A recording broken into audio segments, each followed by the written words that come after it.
Swine flu snake greeting. Morning, morning, morning, morning, morning, morning, morning, morning, morning. At Carithers Middle School, the day begins with goofy games, which are often followed by serious discussions. Okay, we've been discussing bullying all week long. What are some ways that we can stop the bullying? The 20 minutes spent in this daily morning meeting is a critical component of Jefferson County, Kentucky's district-wide Care for Kids initiative, which seeks to build positive, caring learning communities. Humor, okay, that's always good, right? What do you think humor takes away from bullying? If you make somebody laugh, then they won't be as angry as they were. It takes skill.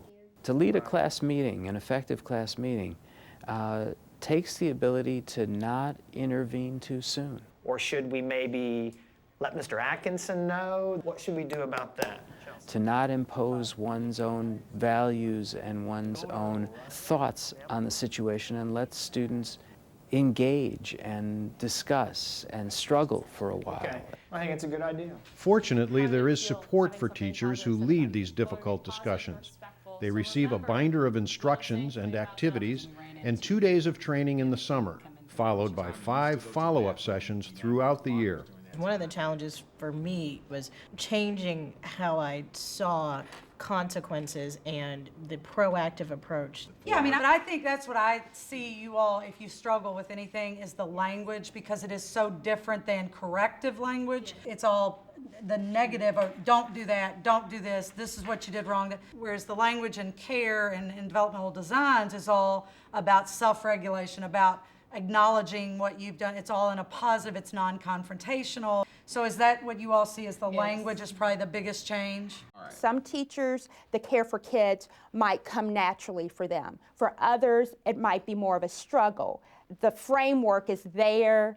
They can pick up the book and structure their morning meeting and their afternoon meeting using the resources, and so it's helped everyone quickly be able to implement it successfully. There are some things that are already in place in the book that we may want to consider.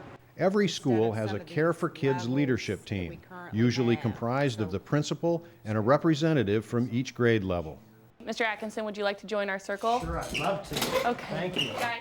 As the care team leader at Carithers, Darren Atkinson acts as a sounding board and mentor for his colleagues. Well, I think your circles go well. The kids all seem to interact very well. They communicate. My job is to find out if they have any kind of issues at hand. And then if I can help them solve that, then that's where I try to either suggest, the advisory books or a website or something that we found successful in another school. Whatever I can do to alleviate their issue and whatever problems that they're seeing at the time, that's kind of my role. I would have a fix-it plan and just explain to him, this is what I'm seeing. Please help me to understand why that this is happening.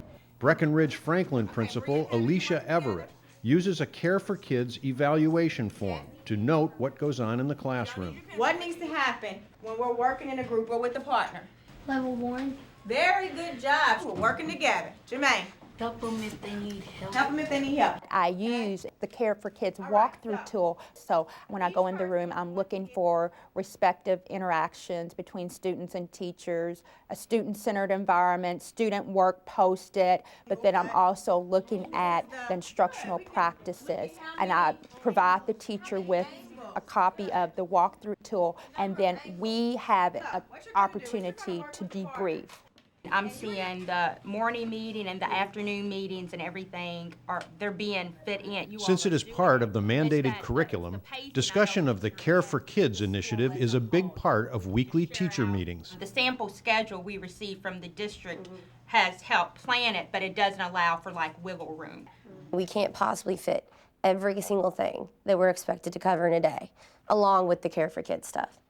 And some teachers get hung up on it. But at the end of the day, the moments with the kids sharing out, the moments of you diffusing a problem or letting kids diffuse the problem on their own, that's the kind of stuff that's going to have the more lasting effect on them. Do not let Care for Kids be something that's cut out. If you have to knock 10 minutes off math, if you have to knock 5 minutes off science, social studies, if you embrace the Care for Kids and allow that to be one of the core things, then everything else falls into place so much easier because the students know the expectations, they work together well, they are able to respect each other, and I was so glad when our school adopted that. But now it's mandated, and yay.